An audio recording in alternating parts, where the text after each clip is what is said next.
Hello friends, class 12 physics. ठीक है, प्रतिरोधों का श्रेणी क्रम समायोजन देखने वाले आज हम लोग। मतलब कि अगर आप किसी भी क्लास में हो, 9th 10th 11th 12th किसी पे भी हो, तो आपके लिए टॉपिक इंपॉर्टेंट होने वाला है, क्योंकि आज हम लोग देखेंगे प्रतिरोधों को जब श्रेणी क्रम में जोड़ा जाता है तो उसका फॉर्मूले का डेरिवेशन हम लोग कैसे करते हैं। बहुत ही आसान है, कुछ नहीं, टॉपिक बहुत आसान है। ठीक है, तो आज इसको हम लोग सीखेंगे बहुत ही आसानी से। तो भाई प्लीज वीडियो को लास्ट तक देखना। तो चलो देखते हैं प्रतिरोधों का श्रेणी क्रम समायोजन। देख सकते हो, ये इसका पूरा चित्र है। यहाँ पे ये R1 प्रतिरोध है, यहाँ पे R2 प्रतिरोध है, ये R3 प्रतिरोध है। ये तीनों कैसे सीरीज पे जुड़े हुए, एक के बाद एक। देखो ये एक जुड़ा है, फिर इसके बाद एक, फिर इसके बाद एक, और यहाँ पे ये हमने सेल लगा रखा है, क्योंकि भैया यहाँ धारा भी तो बहानी है। बिना धारा के कैसे प्रतिरोध लगेगा। ठीक है, तो देखो यहाँ R1 है आपका, ये R2, ये R3, ये क्या है प्रतिरोध। और देख सकते हो ये सीरीज पे लगे हुए हैं। मतलब सीरीज के मतलब समझ रहे हो, एक के बाद एक। ये आपका R1 प्रतिरोध लग गया, फिर उसके बाद तुरंत R2 लग गया, फिर उसके बाद तुरंत R3 लग गया। कोई रास्ता नहीं कट रहा, तुरंत ऐसे सीधे एक सीध पे लगे हुए हैं। ठीक है, तो ये बात समझ में आ रही है। आप देखो, अब इसकी पहले थ्योरी समझते हैं, फिर इस चित्र को हम लोग अच्छे से करेंगे, इसका डेरिवेशन। ठीक है, तो देखो यहाँ पे हमने लिखा है, इस संयोग में जोड़े जाने वाले प्रतिरोधों का सिरे से सिरा जोड़ते चले जाते हैं। श्रेणी क्रम संयोजन बनता कैसे वो आपको बता रहे हैं। देखो क्या करते हैं, इस संयोग में जोड़े जाने वाले प्रतिरोधों के का सिरे से सिरा जोड़ते हैं। मतलब देखो ये वाला सिरा, इसके बाद ये वाला सिरा जोड़ दिया। ठीक है, फिर इसके बाद ये वाले सिरे से ये वाला सिरा जोड़ दिया, फिर ये वाले सिरे से फिर बाद में वो जुड़ेगा। ठीक है, तो देखो इस संयोग में जोड़े जाने वाले प्रतिरोधों का सिरे से सिरा जोड़ते चले जाते हैं। इस प्रकार प्रत्येक प्रतिरोध का दूसरा सिरा उसके अगले प्रतिरोध के पहले सिरे से जुड़ता है। प्रत्येक प्रतिरोध का दूसरा सिरा, मतलब जैसे ये प्रतिरोध है, इसका ये पहला सिरा, ये इसका दूसरा सिरा, ये इसका पहला सिरा, ये दूसरा, तो इसका जो दूसरा सिरा है वो अगले प्रतिरोध के किस सिरे से जुड़ता है, पहले से। देखो ये पहला सिरा, ये दूसरा सिरा, तो ये जो इसका दूसरा सिरा है वो दूसरे प्रतिरोध के पहले सिरे से जुड़ता है। ठीक है, तो वही बात हुई कि इस प्रकार प्रत्येक प्रतिरोध का दूसरा सिरा उसके अगले प्रतिरोध के पहले सिरे से जुड़ता है। पहले प्रतिरोध का पहला सिरा तथा अंतिम प्रतिरोध का दूसरा सिरा सेल से जोड़ देते हैं।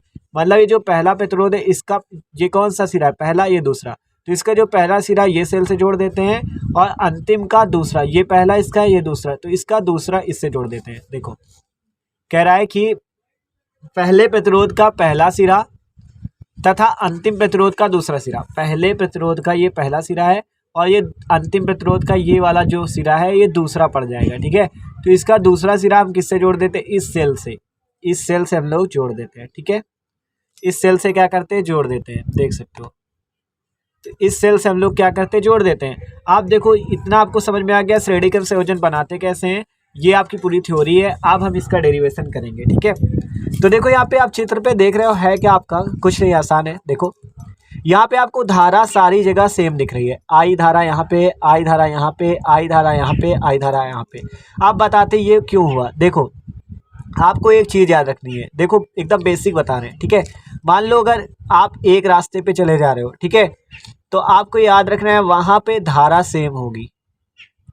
और अगर आप जैसे यहाँ से आए, एक रास्ता ये कट गया, एक रास्ता ये कट गया, मान लो यहाँ पे आई धारा बह रही थी, तो जब दो रास्ते कट जाएंगे तो यहाँ पे I1 धारा बहेगी और यहाँ पे I2 धारा बहेगी। तो इससे निष्कर्ष क्या निकलता है कि रास्ता बदलने पर क्या होता है, धारा बदल जाती है, धारा बढ़ जाती, कह सकते हो धारा बढ़ जाती है। ठीक है, देखो जैसे यहाँ पे एक ही रास्ता था आपका, तो क्या हुआ, केवल आई धारा बही। ठीक है, अब यहाँ पे रास्ता, यहाँ आई धारा आ रही थी, ये इधर दो रास्ते बढ़ गए, तो इधर I1 चली गई, इधर I2 आ गई, तो रास्ता बदलने पर धारा बढ़ जाती। ये बात याद रखनी है आपको, श्रेणी क्रम समायोजन में भी काम देगा, समांतर क्रम समायोजन में भी काम देगा। अब बात करें विभवांतर की, कि विभवांतर कैसे काम करता है।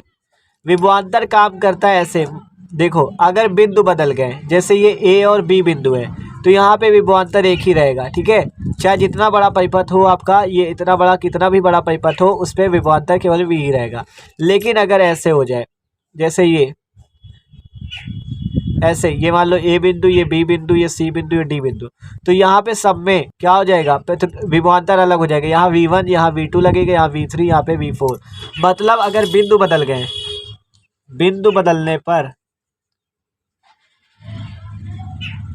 जो V का मान है वो बदल जाएगा, V का मान बदल जाएगा।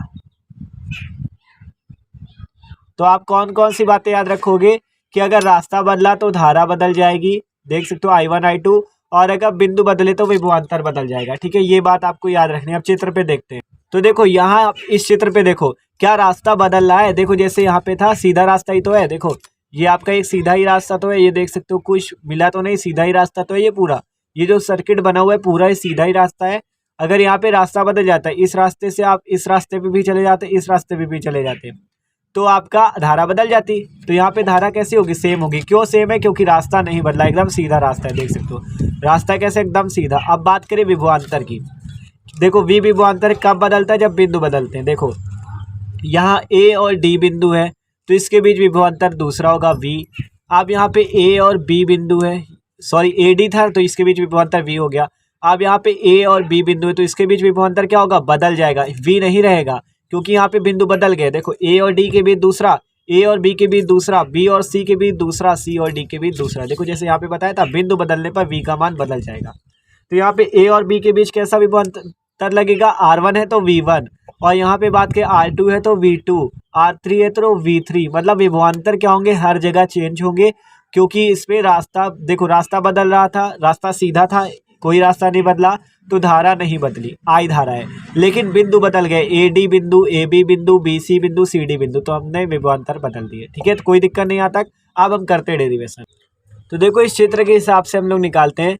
पहले क्या करते हैं हम लोग, यहाँ पे V1 पर क्या निकालते हैं, इसके लिए विभवांतर V1 निकालते हैं। ठीक है, तो देखो ओम का नियम आपको याद रखना है। ओम का नियम बराबर होता है, ओम का नियम क्या होता है, V बराबर IR, जहाँ V विभवांतर, I धारा और R प्रतिरोध होता है। ठीक है, तो देखो अब आपको इस R1 के लिए निकालना है V1। ठीक है, तो R1 प्रतिरोध के लिए विभवांतर V1 निकालो तो V1 बराबर क्या हो जाएगा, IR1।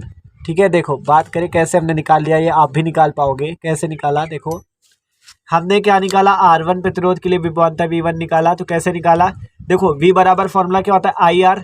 तो यहाँ पे V कितना है, V1, धारा कितनी है, I बह रही है तो I, और प्रतिरोध कितना, R1, तो V1 बराबर क्या हो गया, IR1। ठीक है, इसी प्रकार R2 पर निकालो, R2 पर विभवांतर निकालते हैं तो कितना हो जाएगा, V2 इक्वल टू धारा कितनी, I, और प्रतिरोध कितना, R2, तो V2 बराबर IR2। इसे मान लो समीकरण नंबर 2।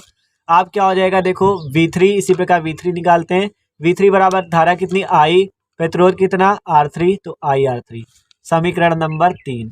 ठीक है, तीनों समीकरण हो गए। अब देखो, अब आपको बताया अगर जैसे V1, V2, V3, मान लो अगर 10 है, 10 को 3 हिस्सों में बांटा जाए, 3, 4 और कितना 3, तो ये क्या, अगर आप इनको जोड़ दोगे तो आपको 10 ही तो मिलेगा। उसी प्रकार V1, V2 और V3 को आप जोड़ दोगे तो आपको V ही तो मिलेगा।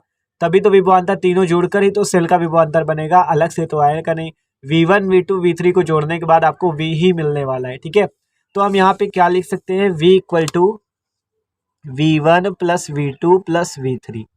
ठीक है, क्यों लिख दिया, देख सकते हो एग्जाम्पल आपको दे दिया। ठीक है, तो V बराबर V1 plus V2 plus V3 लिखना है और आपको निकाल लेना है श्रेणी क्रम संयोजन का सूत्र। तो देखो V बराबर क्या हो गया, IR1। देखो जैसे यहाँ पे V1 के लिए IR1 था और V के लिए क्या है, IR, तो V के लिए हमने क्या लिख दिया, IR। V1 के लिए क्या लिखेंगे, IR1। V2 के लिए क्या लिखेंगे, IR2। V3 के लिए क्या लिखेंगे, IR3। देखो V के लिए क्या लिख दिया, IR। ठीक है, V1 के लिए IR1, V2 के लिए IR2, V3 के लिए IR3। तो देखो अब IR, IR1, IR2, IR3 इतना समझ में आ गया। आप देखो क्या करना है, IR उधर देखो, यहाँ पे भी आई, यहाँ पे भी आई, यहाँ पे भी आई, तो I आपको ले लेना है कॉमन। क्या बच जाएगा, R1 plus R2 plus R3। ठीक है, R1 plus R2 plus R3। अब यहाँ पे देखो इधर भी आई है, इधर भी आई, तो दोनों तरफ की I को हम कर देंगे कैंसिल। तो R बराबर क्या हो गया, यहाँ से R1 plus R2 plus R3।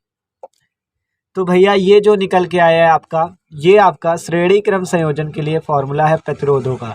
तो यही है आपके प्रतिरोधों के श्रेणी क्रम संयोजन का फॉर्मूला। ठीक है, अगर आपको मेन प्रतिरोध निकालना हो तो आप कैसे निकाल सकते हो, R बराबर R1 plus R2 plus R3। मान लो आपको हम इसमें मान दे इस R1 बराबर 3 है, R3 बराबर 4 है, R2 बराबर 5 है, तो आपको R निकालना हो तो कह दे परिपथ का तुल्य प्रतिरोध निकालो, कुल प्रतिरोध निकालो। तो कैसे निकालोगे, 3, 5, 8 और 4, 12 को जोड़ दोगे, आ जाएगा 12, 3 + 5 + 4, R4 12, यही वाला फॉर्मूला लगाना है आपको। R बराबर R1 + R2 + R3, ठीक है। तो देख सकते हो कितनी आसान भाई, इतना सा है आपका डेरिवेशन, कितना छोटा सा, ठीक है। तो आप यहाँ पे थ्योरी भी लिख सकते हो ऐसे कि R1 के लिए V1 बराबर, ठीक है, ऐसे R1 प्रतिरोध पर विभवांतर V1 बराबर, ऐसे लिख सकते हो। R2 प्रतिरोध पर विभवांतर V2 बराबर, R3 प्रतिरोध पर विभवांतर V3 बराबर, ठीक है। फिर इन तीनों को जोड़ देना और ये आपका निकल आएगा, ठीक है। तो देख सकते हो, तो ये निकला आपका प्रतिरोधों के श्रेणी क्रम संयोजन का डेरिवेशन, ठीक है। तो भाई वीडियो अच्छा लगा हो यार तो प्लीज लाइक भी कर देना। Okay, thanks for watching this video.